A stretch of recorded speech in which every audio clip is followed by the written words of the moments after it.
you'll find the sort of little triangle parts at the front that give you a bit, is that there's something called a bust point.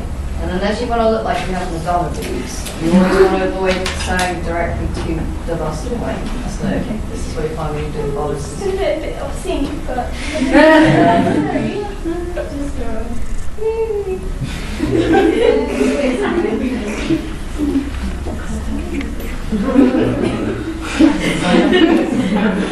okay, this is the bust line. B. This is the waistline. Okay. I'm so sexy. Let's draw the dot lines that she was mentioning. This is how you create dot lines. People look at patterns, they're like two triangles going up to your bust point. But what on earth is this? Okay, this is basically how it works. Take this up. Okay, it's just like that. It brings in. So we bring in this part here. Because your back, if you turn around to the back, yeah, it's generally quite straight, you know what I mean? You don't really need to work much on your back. Unless we're going to have going for this kind of tight fit bodice I'm working on now. Then I'll have to bring in the back. Make sense? Yeah? So now we'll do the front first. Turn around. We do the front first because it's much more, it's like an anchoring point. There are a few points you need to measure yourself with. Always when you make a costume, split into 4 quarters. Yeah? This will be center. It's what we call center front. Sight seam, turn around. Sight seam to center back. And then center back to sight seam again, third quarter, turn around, yeah. And from the final quarter to the center again. When you look at certain costumes, some parts are asymmetrical, they're not really together. So if you work your body into quarters, which comes back to the point that I insist on you having 4 sides when you work in a costume. It helps you to double check exactly your proportions, which side and where it's going to. So when you make a costume, always think of it in quarters. First, second, third, fourth quarter. Okay? So now we're going to do the dots. Thing is, when I bring this in, because the bust is here for females, yeah? For males, not too much, don't worry. Yeah. For females, this is the bust point, so I'm going to put a bust inside. It's going to get a bit into it here, but okay, we're going to bring it in with pins first. Try not to pull too much, yeah? Just take what you think is necessary, and then make pin. Yeah, do not pin it too tight in, because you need some space for yourself as well, a little bit of ease. You can always bring it in. I always believe in this, make it larger, don't make it smaller. If you make it smaller, there's no way you can put a piece of cloth in there. So just have a bit more ease every time you work with a costume. Yeah?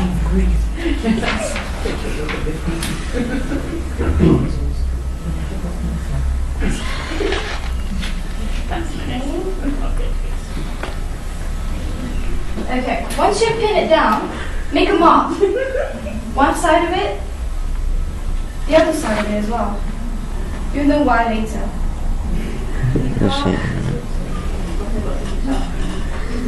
Make sense? Yeah? Once you're done with this, okay, do not, like she said, like Kelly mentioned, do not go all the way to the bust point, because then your bust is round, your nipples are round, they're not like pointed. Okay? And you're wearing more bra in there, so if you have, make sure, don't wear a thick bra when you're going to make a tight fit shirt, because then you're going to have a problem later if you're like flopping out. So wear the bra you're going to be making your costume in for females, okay? Turn around. And now for the back, because we're going to make this really tight fitting piece of thing here. Julia? Yep. 10 minutes. 10 minutes, okay. Yeah, it's going to go on to armor now after this. Okay. Yeah. So this is just basic bodice, just to let you understand how this works. Okay, so imagine I've pinned those in as well. When now you turn the front, you've basically gotten everything. Just mark in where your armholes are. Marking your sight seam where you pinned it, in the mind, just for example. Marking your sight seams. Now it's time to draw this particular thing. Yeah? So what you see here is what you draw. If you want, maybe say up to here, this is where her boot line is going to be. I'm going to bring it down here. Make sense? Yeah. And it's going to end here. That's basically just the whole shape. And we're going to overlap it. I'll draw an overlapping line. So this becomes two separate pieces of patterns when you cut them out. Does it make sense? And you lay them on differently. When they overlap nicely. Turn around. You're going to mark in the back line. I'm going to make them droop downwards because I want her to have like a nice sexy back. Okay. So, if I were Okay, to cool. Then. What could you do like? turn around, I'm going to remark these lines for you to see. Yes. How many cosplay is it? No. Okay. That's you. Generally Thank how you. it works. Then once you're done with her, you can remove everything. Just take everything out. If you're not sure how you want to make patterns, this is usually a way to There you go. turn around. And yeah. Just put it there.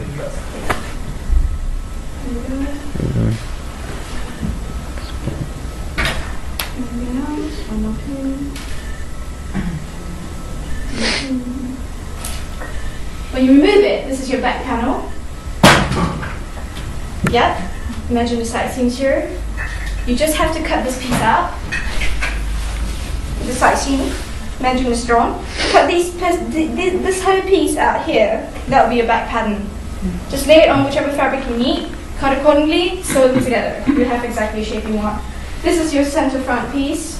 For example, you will have to stitch this inside like that. Close them up. When you get the fabric, yep, cut accordingly to the whole panel, put it on your body, and you'll be the shape you want. This is how you drape and get a pattern from just draping on your body. Make sense? Yeah. So this is how the easiest way to get bodice. Yeah. Okay. And that's basically it for the sewing part. Oh, also the seam allowance maybe mentioned.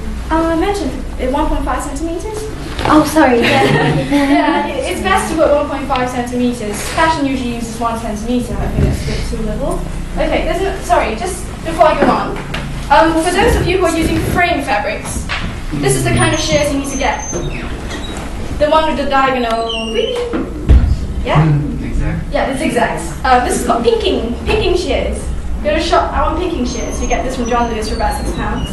Okay, what it does is this. Imagine this part is really frayed. When you cut it, it closes it for you. It does fray sometimes, but not as much. This is what it does to your fabric. So your costume will be nice and flat and neat. You don't have to worry about doing closing seams and things like that. You can. So if you want to have a really nice, clean inner seams, you can do this first. Flip it inside out, and then stitch again right on the top to make it look really nice and neat. To close up your ends or hems or whatever.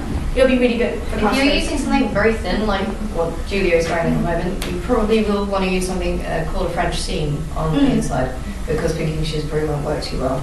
Yeah. So for the edge, as you can see on hers, there's something called rolled hem, which you can do on a normal machine, so you won't need a no blocker or anything special like that. You just need an extra grip for it.